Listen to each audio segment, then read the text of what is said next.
everybody, and welcome to this week's edition of Eagle Mountain Saginaw Athletic Showcase. I'm Steve Griffin, Assistant Athletic Director, and today we got a great show for you. Today we are visiting with all of our trainers from our high school campuses. This is National Trainers Month, and we'd like to let you know all the things that go into being a trainer and the things that they do to help take care of our athletes and kids in the Eagle Mountain Saginaw School District. So I'd like to introduce our trainers today. First, from Saginaw High School, we have Rick Redden and Emily Young. From Boswell High School, we have David Reed. And from Chisholm Trail High School, we have Michelle Holt and Jeff Bass. So everybody, welcome today. Thank you. Thank you. So we know that trainers are such an integral part of our kids' abilities to stay on the field and get back on the field, and we're celebrating National Athletic Trainers Month. Could you guys share with me, we'll start with you, Rick, a little bit about just the basic jobs that you guys do during particular points of the year, and how you work seamlessly with our coaching staffs in our schools? Our biggest job right now is to get with our kids that are in football and our fall sports, and make sure they're doing the rehab from injuries they suffered during that time, and get with the coaches and make sure that they're following up with the rehab plans we have in place, and that they're following the directions and their guidelines that we set for them, and make sure that the off-season plans are going well, and make sure that each kid is out participating the best they can and doing so safely. Emily, what is your take on your role at this time of the year or any other years of working with your athletes and coaches? Well, of course, along with kind of the maintenance stuff that Rick Redden talked about, was we also do a lot of game coverage, for all of the sports that are going on at our schools, including setups and teardowns, and making sure that they're all safe during the actual event. Yeah, it's a luxury for a lot of our parents to have someone who has medical training and understanding of an injury, that after a game you guys can talk to a parent or guardian about what has happened on the field, if their kid was carted off in worst case scenario, or just kind of banged up after the game, of how they can help for that student's recovery. Mm-hmm. Doc Reed over at Boswell, I know that you've been there quite a while, and you've seen a lot of kids come in and out, so talk to us a little bit about what's happening at Boswell right now. Well, right now we're at our busiest time of the year as far as the number of sports that we're taking care of, the number of athletes that we're taking care of, because right now in February, March, and April is when all our spring sports are going on, such as baseball, softball. We're just finishing up with basketball, track's getting underway. We've got a lot of things going on right now, a lot of games going on every week. We're trying to make sure that we have medical coverage at every one of those games, make sure that we're taking care of the children that are getting injured by playing those sports, and getting them back on the field as quick as we can. Soccer is just winding up for our schools right now. What are some common ailments or injuries that are associated with boys and girls soccer? Soccer's classically got a lot of lower leg injuries with the ankle sprains, shin splints. Sometimes they get kicked in the shins a lot, even though they wear protective gear down there. Sometimes protective gear doesn't cover everything, so they get kicked a lot. Lots of lower leg injuries, a few knee injuries here and there. And over the last probably decade or so, we've seen a higher incidence of concussion in soccer, because soccer's become more of a collision contact type sport, similar to like football. Well, I know that's the case, and young ladies and fellas alike, putting their head in the game, and oftentimes come out with seeing stars from time to time. And I know that you guys take concussions and symptoms of concussions very, very seriously.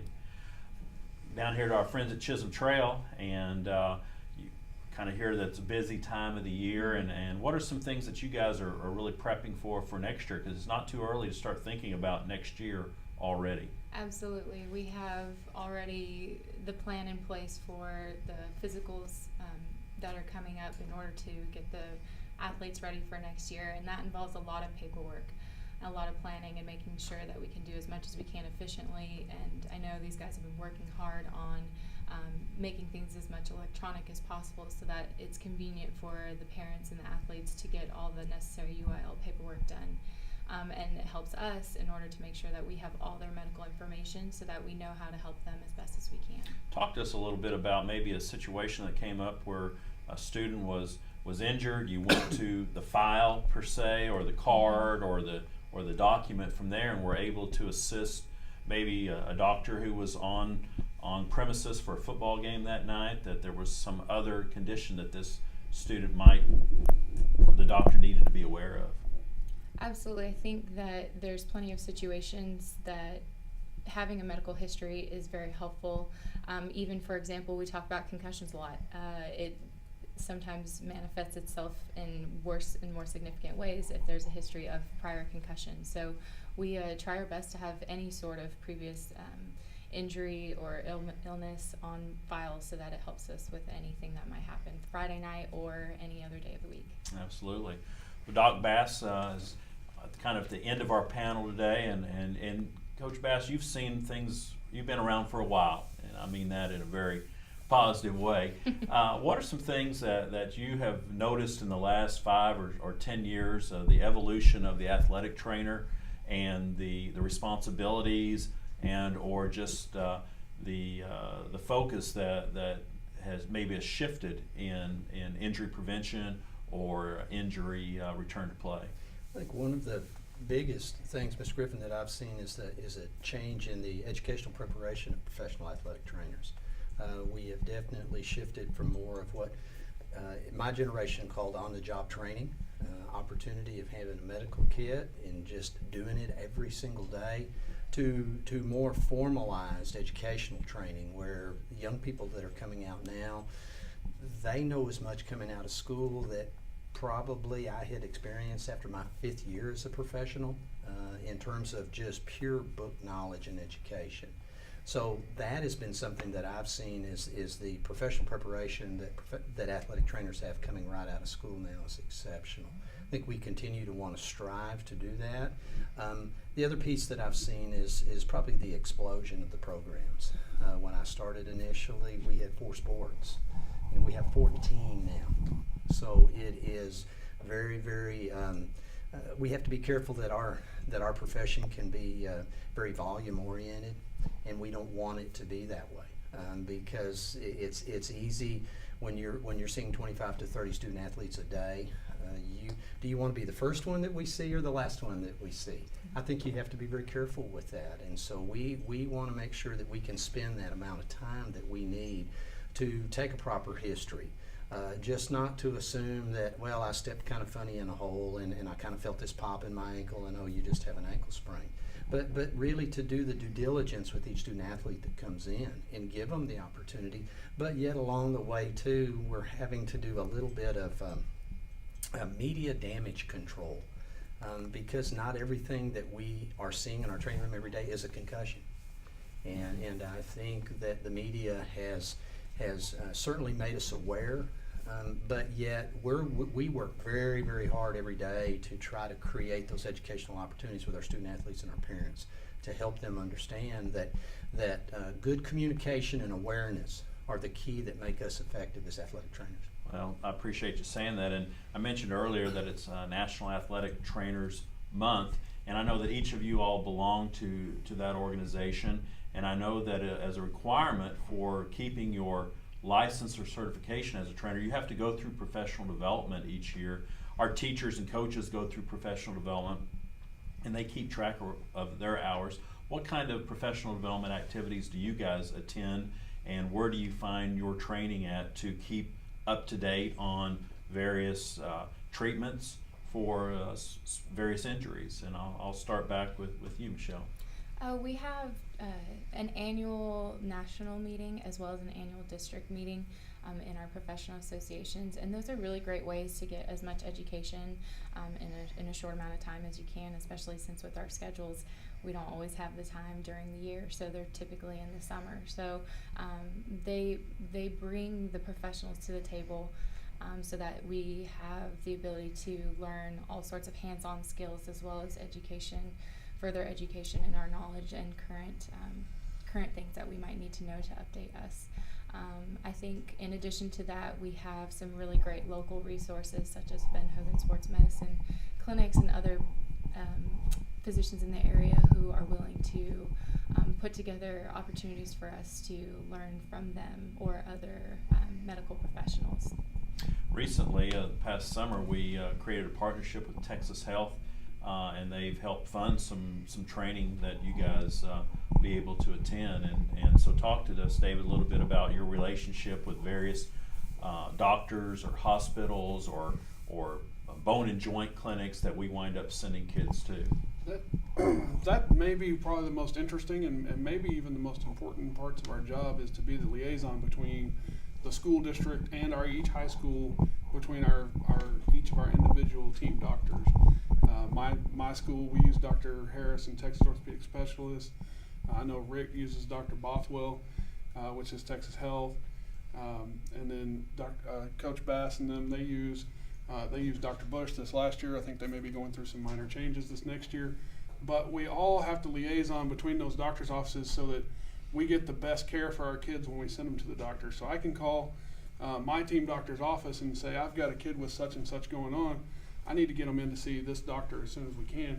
And usually, because of our relationship with those offices, we're able to get them in within the day or the next day. And our kids get the best care possible from those docs.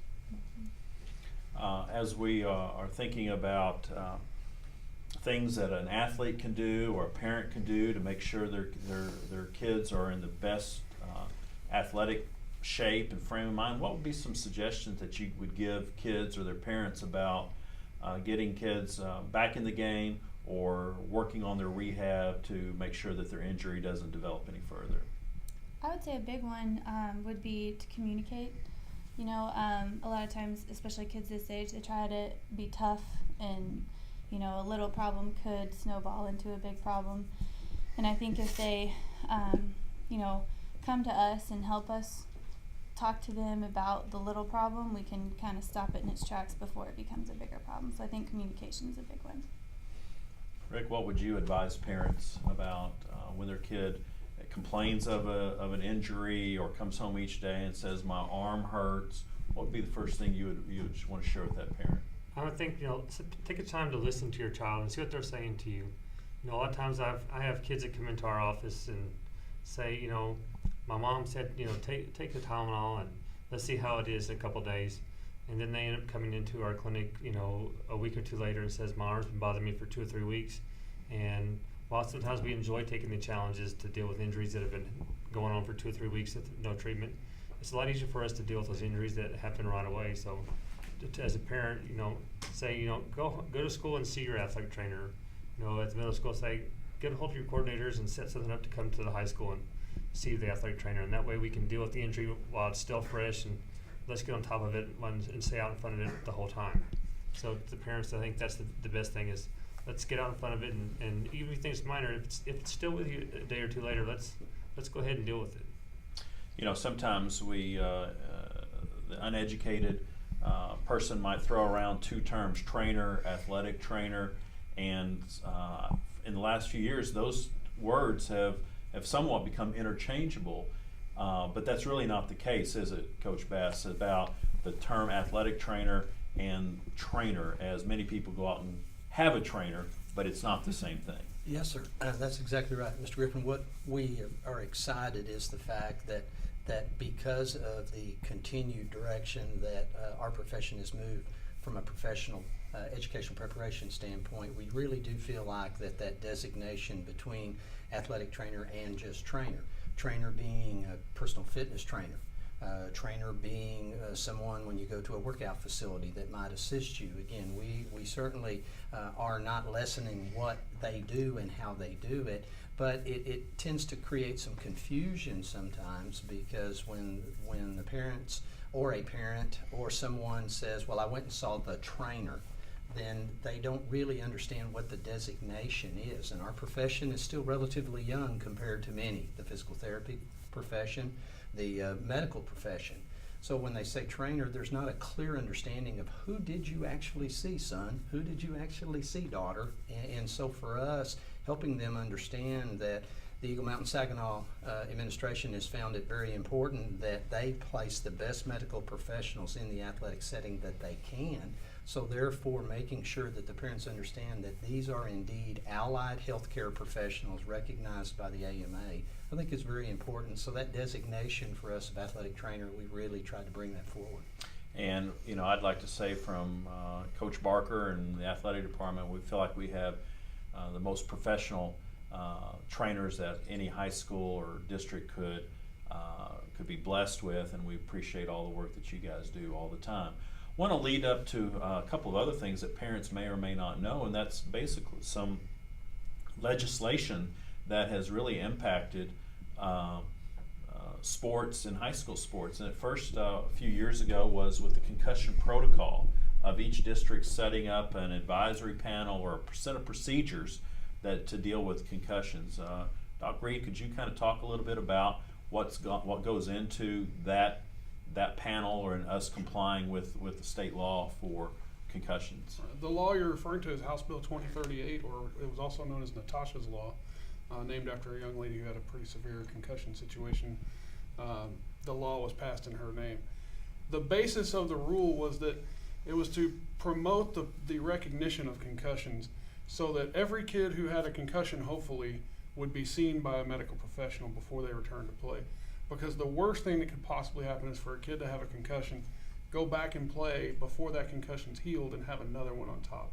We call that second impact syndrome. So the goal of the law was to make sure that every kid who had a concussion was seen by a medical professional and cleared to return to play when it was safe. So the law was basically set where we would go to the school board. We had to create what was called a concussion oversight team.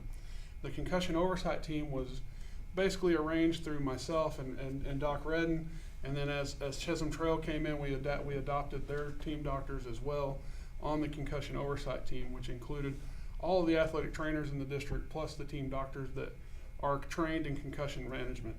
And so the concussion management team was then set and adopted by the school board.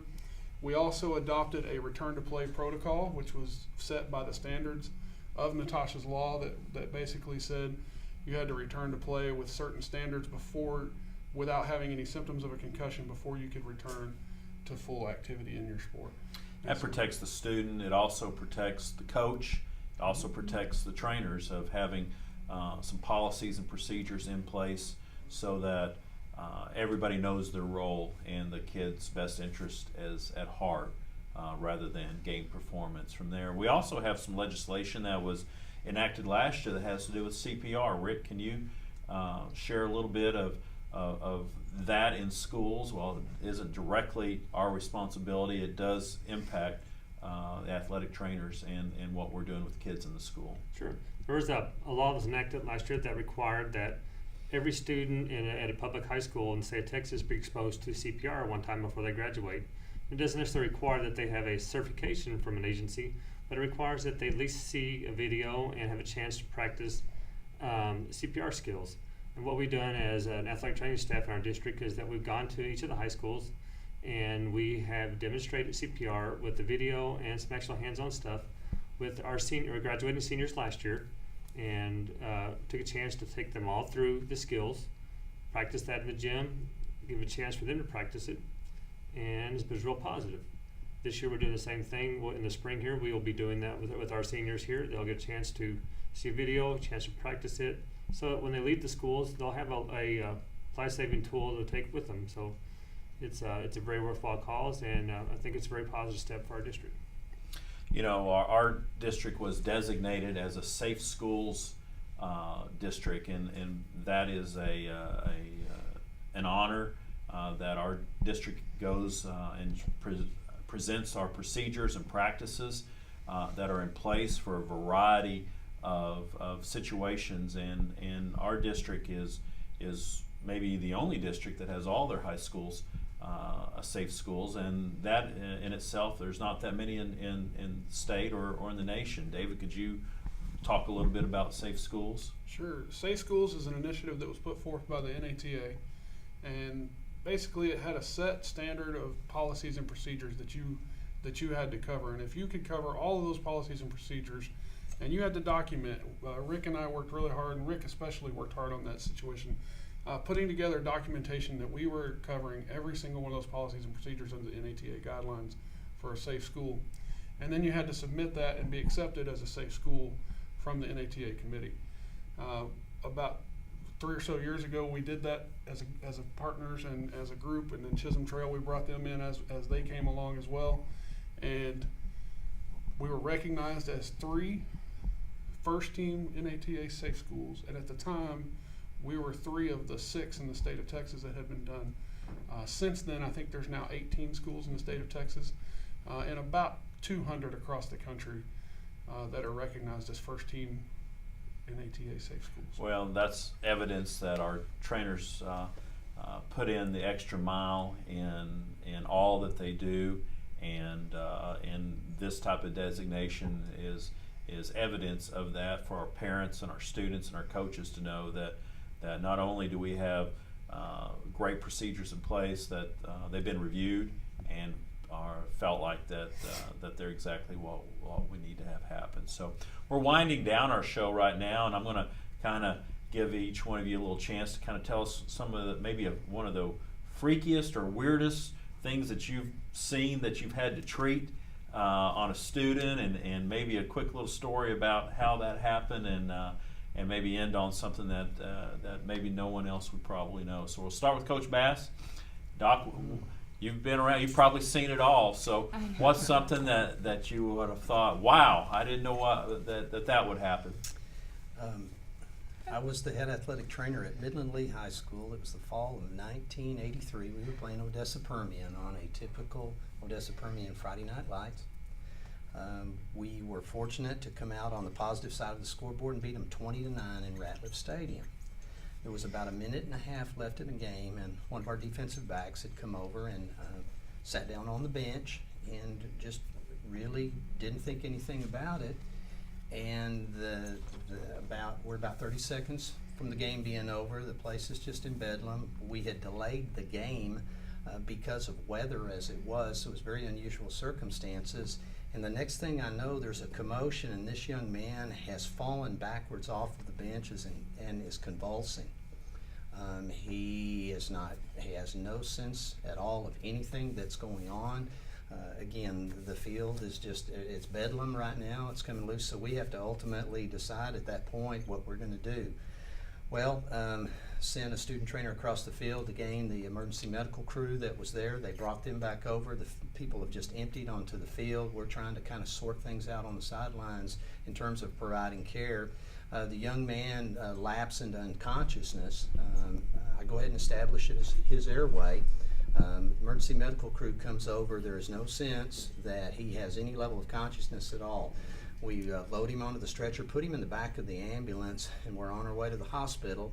And about 5 minutes from the stadium, just as clear as we're here, he wakes up and looks at me. He's headboarded in. He moves his head side to side and says, "Doc, where are we going?" Wow. To this day, no idea. That's been 32 years ago. I still get a Christmas card yearly from this young man. He remembers it as if it happened last week.